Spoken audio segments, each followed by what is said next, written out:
គ្រាមុនខ្ញុំដឹងខ្លួនខំពេលនេះខ្ញុំបានជាប់ឈ្មោះសាវ៉ាព្រោះតែលួចលាក់ស្នេហាមិនខ្វល់ពីរូបជីវ៉ាទឹកភ្នែកតែដាដាក់តខ្ញុំចង់ខ្ញុំគឺជាអ្នកធ្វើខំគ្រប់យ៉ាងគ្រាមុនធ្លាប់តែក្អេងក្អាងតែងតែធ្វើបាបចិត្តនាងរាល់ថ្ងៃបើសិនជាមានជាតិក្រោយសូមឲ្យរូបខ្ញុំជួបនាងម្ដងទៀតខ្ញុំនឹងកែប្រែមាយាទមិនចង់ធ្វើខុសដូចជាតិនេះឡើយចង់សុំទោសក្រុមយ៉ាងដែលបានធ្វើដល់នាងពីរឿងគ្រាមុនសំដីដល់ផ្អែមល្ហែមកាយវិការទន់ភ្លន់ខ្ញុំចង់ជួបម្ដងទៀតតើអើទេបើសិនខ្ញុំចង់ជួបគេជាលើកចុងក្រោយ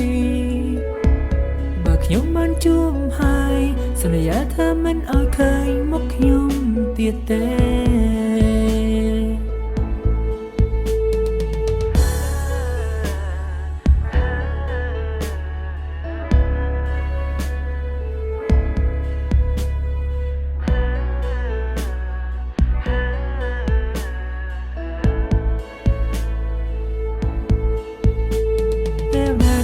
ខ្ញុំចង់ខ្ញុំគឺជាអ្នកធ្វើខំគ្រប់យ៉ា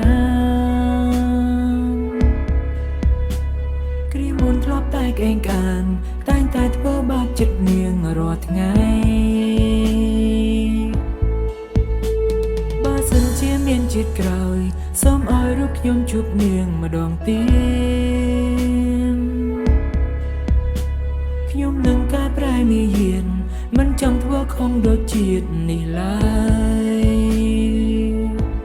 ចង់សុំទោសក្រុមយ៉ាងដែលបានធ្វើដល់នាងពីរឿងគ្រាមុនសំដីដល់ផ្អែមល្ហែមកាយវិការទន់ភ្លន់ខ្ញុំចង់ជួបម្ដងទៀតតើអើទេបើសិនខ្ញុំចង់ជួបគេជាលើកចុងក្រោយខ្ញុំបានជួបហើយសន្យាថាមិនឲ្យឃើញមុខខ្ញុំទៀតទេ